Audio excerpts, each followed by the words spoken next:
ശബരിമല കൊള്ളയിൽ ദേവസ്വം ബോർഡിൻ്റെ മുൻ പ്രസിഡന്റ് പത്മകുമാർ അറസ്റ്റിലായി, വിജയകുമാർ അറസ്റ്റിലായി. എന്നിട്ടും തന്ത്രി വരെ അവസാനം അറസ്റ്റിലായിരിക്കുന്നു. എന്നിട്ട് പോലും ഈ ശങ്കർദാസ് എന്ന് പറയുന്ന ഒരു ദേവസ്വം ബോർഡ് മെമ്പർ മാത്രമായിട്ടുണ്ടായിരുന്ന ഒരാളെ അറസ്റ്റ് ചെയ്യാനായിട്ട് SITക്ക് കഴിയുന്നില്ല. സുപ്രീം കോടതിയുടെ പരാമർശം ഉണ്ടായിട്ട് പോലും അറസ്റ്റ് ചെയ്യുന്നില്ല എന്ന് പറഞ്ഞു കഴിഞ്ഞാൽ അതിഭീകരമല്ലേ സാഹചര്യം? ആരെയാണ് ഭയക്കുന്നത്? അയാൾക്ക് അത്രയ്ക്ക് പിടിപാടുണ്ടോ? അല്ല, ശങ്കർദാസിന് പണ്ട് മുതലേ പിടിപാടുണ്ടായിരുന്നു. ശങ്കർദാസിലേക്ക് വരുന്നതിന് മുമ്പ് ഒരു കാര്യമുള്ളതെന്ന് വെച്ചാൽ, ഇത് ഈ പോറ്റി അവിടെ എന്ന് കാലുകുത്തിയോ, പോറ്റി കാല് കുത്തിയതിന് ശേഷമാണ് ശബരിമലയിലും ക്ഷേത്രങ്ങളിലും നടക്കുന്ന കൊള്ളകളിൽ ഒരു വ്യതിയാനം വന്നത്. അതിനു മുമ്പ് ക്ഷേത്രങ്ങളിൽ വിഗ്രഹമോഷണം ഉണ്ടായിരുന്നു. പഞ്ചലോഹ വിഗ്രഹങ്ങൾ ഒരു സ്റ്റീഫൻ എന്ന് പറഞ്ഞ ഒരാൾ പണ്ട് ഏറ്റുമാനൂർ വിഗ്രഹം മോഷ്ടിച്ച ഒരിതുണ്ടായിരുന്നു. അന്ന് TK രാമകൃഷ്ണനും MK കൃഷ്ണനുമായിരുന്നു മന്ത്രിമാർ, ഇടതുപക്ഷം ഭരിക്കുന്ന സമയത്താണ്. പക്ഷേ ആ സ്റ്റീഫൻ എന്നായിരുന്നു അയാളുടെ ഇത്. പക്ഷെ അത് ഏതോ ഒരു പെൺകുട്ടി എഴുതിയ, ഒരു കൊച്ചു പെൺകുട്ടി എഴുതിയ നോട്ട്സ്, ആ നോട്ട്സിൻ്റെ പേപ്പറിൽ തുടങ്ങിയ ഒരു എൻക്വയറി നടത്തി പോയിട്ട് ഇത് പിടിച്ച ഒരു സംഭവം എനിക്ക് ഓർമ്മയുണ്ട്. പക്ഷെ അന്നത് ചെയ്തിരുന്ന ആരാണെന്ന് വെച്ച് കഴിഞ്ഞാൽ, പ്രധാനമായിട്ടും ചെയ്തിരുന്നത് ഈ അമ്പല കള്ളന്മാരുണ്ടായിരുന്നു, വിഗ്രഹ കള്ളന്മാർ. അവരിത് മോഷ്ടിച്ചിട്ട് കൊണ്ടുപോയി കൊടുക്കുകയായിരുന്നു. അതിന് മുൻപ് ചെറിയ തരത്തിലുള്ള ചില തിരുവാഭരണത്തിൽ നിന്ന് 2 മാല മോഷ്ടിക്കുക തുടങ്ങിയിട്ടുള്ള കാര്യങ്ങളൊക്കെ വളരെ ദരിദ്രരായ നമ്പൂതിരിമാർ ചെയ്തിട്ടുണ്ട്. ചില 1-2 നമ്പൂതിരിമാർ അങ്ങനെ ചെയ്തിട്ടുണ്ട്. പിന്നെ കൈയിട്ട് വാരുക എന്ന് പറഞ്ഞു കഴിഞ്ഞാൽ അക്ഷരാർത്ഥത്തിൽ അത് ഈ ഭണ്ഡാരം എണ്ണി തിട്ടപ്പെടുത്തുന്ന സമയത്ത് കൈയിട്ട് വാരി എടുക്കുക തുടങ്ങിയിട്ടുള്ള കാര്യങ്ങളൊക്കെ ഉണ്ടായിട്ടുണ്ട്. അതൊക്കെയായിരുന്നു നടന്നുകൊണ്ടിരുന്നത്. അതിൻ്റെ വിഹിതം അക്കാലത്തും ദേവസ്വം ബോർഡ് മെമ്പർമാർക്കും ദേവസ്വം ബോർഡ് പ്രസിഡൻറ്റും ദേവസ്വം ബോർഡ് ഉദ്യോഗസ്ഥന്മാരും എല്ലാവരും എടുത്തിരുന്നു എന്നുള്ളത് വസ്തുതയാണ്. പക്ഷേ പോറ്റി വരുത്തിയ മാറ്റം എന്താണെന്ന് വെച്ചാൽ, ആസൂത്രിതമായി ക്ഷേത്രങ്ങൾ കൊള്ളയടിക്കുന്നതിനുള്ളൊരു പദ്ധതി ഉണ്ടാക്കുകയും അവിടുത്തെ പഞ്ചലോഹ വിഗ്രഹങ്ങളും മറ്റ് കാര്യങ്ങളെല്ലാം കൊണ്ടുപോയിട്ട് അതിന് പകരമുള്ള റിപ്ലിക്ക പണിത് വെച്ച് ഇതിനെ മാറ്റി ഇതിന് അന്താരാഷ്ട്ര മാർക്കറ്റ് ഉണ്ടാക്കി കൊടുക്കുന്ന കോടികൾ വരുന്ന കൊള്ള അത് നടത്തിയ ആളെന്ന് പറഞ്ഞാൽ പോറ്റിയാണ്. അതുകൊണ്ട് ചുരുങ്ങിയത് പോറ്റി അവിടെ വന്ന 2004 തുടങ്ങിയുള്ള അന്വേഷണം ഇതിനകത്ത് അത്യാവശ്യമാണ് എന്നാണ് ഞാൻ കരുതുന്നത്. പോറ്റിയെ കൊണ്ടുവന്നത് നമ്മുടെ ബഹുമാനായ തന്ത്രിയാണ്. അദ്ദേഹം ഇപ്പോൾ അറസ്റ്റിലാണ്. പക്ഷെ ശങ്കർദാസിനെ അറസ്റ്റ് ചെയ്യാൻ മടിക്കുന്നതിൻ്റെ ഉത്തരവാദിത്വം സമ്പൂർണ്ണമായിരിക്കും SITക്കുള്ളതാണ്. SIT ആണ് അതിന് ഉത്തരവാദി. SIT എന്തുകൊണ്ട് അങ്ങനെ അതിന് ഉത്തരവാദിയായി എന്ന് ചോദിച്ചു കഴിഞ്ഞാൽ അതിന് കാരണമുണ്ട്. ശങ്കർദാസിൻ്റെ മകൻ സമുന്നതനായ ഒരു പോലീസ് ഉദ്യോഗസ്ഥനാണ്. ആ വ്യക്തിബന്ധം ഇതിനൊരു ഘടകമാണ്. 2, ശങ്കർദാസിന് അതല്ലാതെ തന്നെ എല്ലാ രാഷ്ട്രീയ പാർട്ടികളിൽപ്പെട്ടവരുമായിട്ടും നല്ല അടുപ്പവും ബന്ധവുമുണ്ട്. ശങ്കർദാസിനെ അറസ്റ്റ് ചെയ്യണമെന്ന് UDFൽ ആരെങ്കിലും പറഞ്ഞ് നിങ്ങൾ കേട്ടാ? ഇല്ല. LDFൽ ആരെങ്കിലും പറഞ്ഞത് കേട്ടാ? ഇല്ല. ഒരാളും പറഞ്ഞിട്ടില്ല. കാരണം ശങ്കർദാസിനെ അറസ്റ്റ് ചെയ്യണം എന്നുള്ള കാര്യം ആരും പറയുന്നേ ഇല്ല. ശങ്കർദാസിൻ്റെ എൻ്റെ ധാരണ എന്താണെന്ന് വെച്ചാൽ, ഈ ശങ്കർദാസിൻ്റെ കേസ് ഇപ്പോഴും കേസില്ലല്ലോ, ഇപ്പോൾ അറസ്റ്റ് ചെയ്യാമല്ലോ. അതിന് ഇനി അവർ പറയാൻ പോകുന്നൊരു കാര്യമുണ്ട്. എന്തായിരിക്കും എന്നറിയാമോ? സുപ്രീം കോടതി ഇത് തള്ളിക്കഴിഞ്ഞ സമയത്ത് സുപ്രീം കോടതി പറഞ്ഞിരിക്കുന്ന ഒരു കാര്യം എന്ന് വെച്ച് കഴിഞ്ഞാൽ, നിങ്ങൾക്ക് വേണമെങ്കിൽ സെഷൻസ് കോടതിയിൽ അപേക്ഷ കൊടുക്കാമെന്ന് പറഞ്ഞിട്ടുണ്ടെങ്കിൽ ഇയാൾ ചിലപ്പോൾ സെഷൻസിലൊരു അപേക്ഷ കൊടുത്തിട്ടുണ്ടാകും മുൻകൂർ ജാമ്യത്തിന്. സുപ്രീം കോടതി പോലും തള്ളിക്കളഞ്ഞ ഒരു മുൻകൂർ ജാമ്യം സെഷൻസ് കോടതി കൊടുക്കും എന്ന് കരുതുന്നതിലെ യുക്തിഭംഗമില്ലേ? എന്നിട്ട് അതുപോലും ബാധകമല്ല. കാരണം ശങ്കർദാസിന് അത്ര സ്വാധീനം ഉണ്ടെന്നാണ്.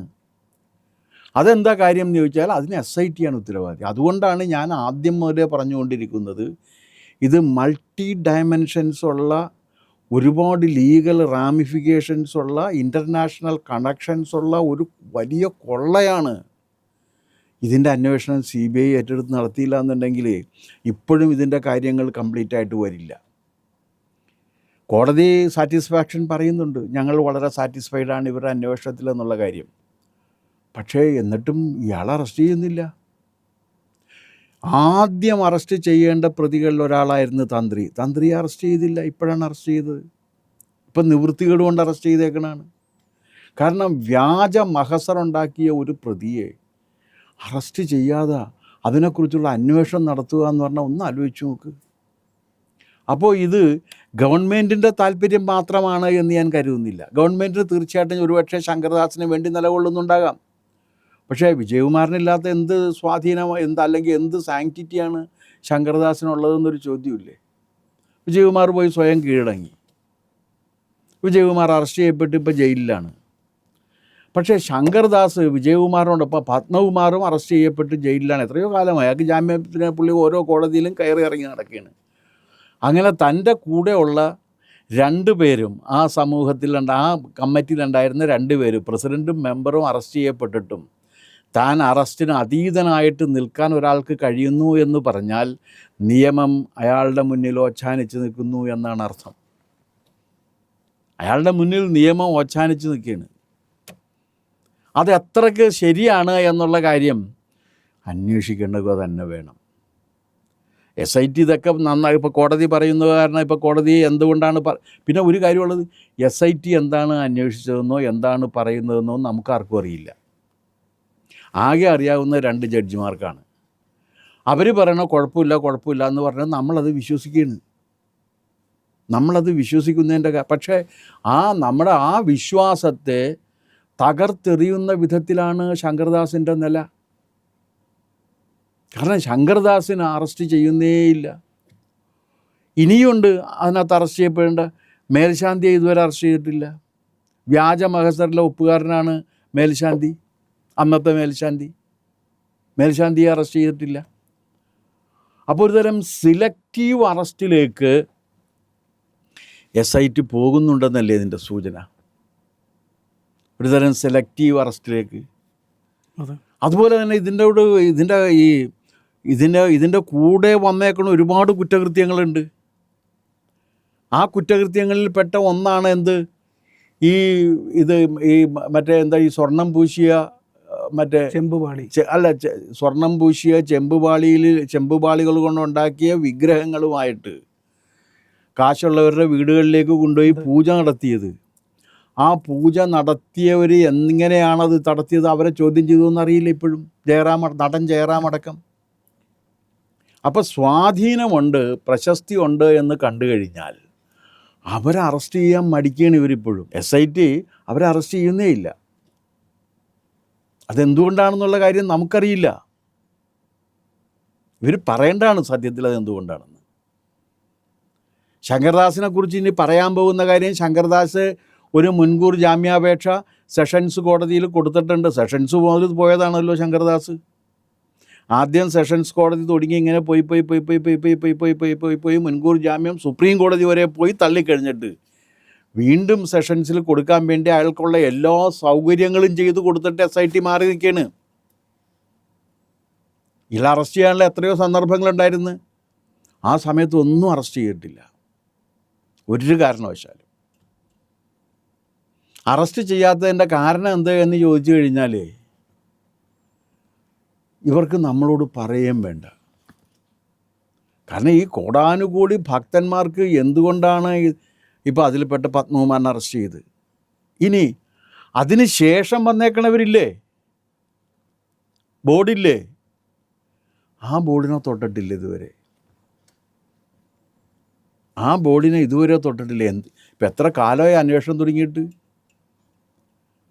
അന്വേഷണത്തിന് എല്ലാ അധികാരവും കൊടുത്ത് കോടതി വിട്ടതിന് ശേഷവും ആവശ്യത്തിനുള്ള സ്റ്റാഫിനെ നിങ്ങൾക്ക് എടുക്കാമെന്ന് പറഞ്ഞതിന് ശേഷവും അന്വേഷണം എങ്ങനെ ഒച്ചിൻ്റെ വേഗതയിലാണ് അന്വേഷണം പോകുന്നത്? ഒച്ചിൻ്റെ വേഗതയിൽ. ആ ഒച്ചിൻ്റെ വേഗതയിൽ മാത്രവുമല്ല, ED പറഞ്ഞേക്കണത് എന്താണ്? ഇതിന് അന്താരാഷ്ട്ര തലത്തിലുള്ള ബന്ധം കൂടിയുണ്ട്. പിന്നെ മണി ലോണ്ടറിങ് നടന്നിട്ടുണ്ട്. മണി ലോണ്ടറിങ്ങിന് എന്താണ് ഇത്? കള്ളപ്പണം വെളുപ്പിക്കുക. കള്ളപ്പണ ഇടപാടുകൾ നടന്നിട്ടുണ്ട്.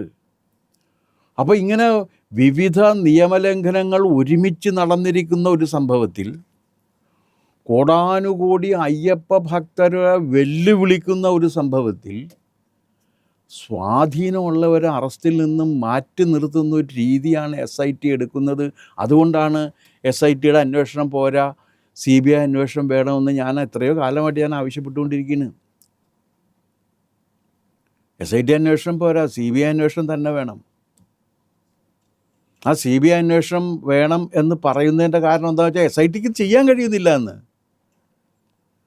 ഈ പറഞ്ഞ ശങ്കർദാസിനെ അറസ്റ്റ് ചെയ്യാൻ ഒരുപാട് അവസരങ്ങളുണ്ടായിരുന്നു. ആ അവസരങ്ങളിൽ ഒന്നും അറസ്റ്റ് ചെയ്തില്ല. പിന്നെ അങ്ങേര് ഇങ്ങനെ മുൻകൂർ ജാമ്യത്തിന് പുള്ളി ഇങ്ങനെ പോവുക, ഇവർ മുൻകൂർ ജാമ്യത്തിന് പുള്ളി പോയത് കണ്ട് ആസ്വദിച്ച് ചിരിച്ച് ആഹ്ലാദിച്ച് നിൽക്കുക. സുപ്രീം കോടതി പറഞ്ഞ എന്താണ്, ദൈവത്തെ വരെ വിറ്റവരാണ് നിങ്ങളെന്ന് പറഞ്ഞുള്ള ഷാർപ്പായ ഒരു കമൻറ്റോട് കൂടി ഇത് തള്ളിയിട്ട് ഇത് വേണമെങ്കിൽ പിന്നെ കൊണ്ടേ കൊടുക്കാൻ പറഞ്ഞു. ഇവിടെ നല്ല തുടങ്ങും, വീണ്ടും കൊണ്ടേ കൊടുത്തേക്കാണ്. അപ്പോൾ ഇനി എന്താ പ്രശ്നം എന്ന് വെച്ചാൽ, ഇനി ഇവിടെ നിന്ന് തള്ളിക്കഴിഞ്ഞാൽ ഹൈക്കോടതിയിൽ പോവുക, ഹൈക്കോടതിയിൽ നിന്ന് തള്ളിക്കഴിഞ്ഞാൽ സുപ്രീം കോടതിയിൽ പോവുക, വീണ്ടും തള്ളിക്കഴിഞ്ഞാൽ വീണ്ടും വരാം. അപ്പോഴും ഇവർ അറസ്റ്റ് ചെയ്യില്ല എന്നല്ലേ ഇതിൻ്റെ അർത്ഥം. അപ്പോൾ SITയുടെ വിശ്വാസ്യതയെയാണ് ശങ്കർദാസിനെ അറസ്റ്റ് വൈകുന്നത് കൊണ്ട് ചോദ്യം ചെയ്യപ്പെടുന്നത്.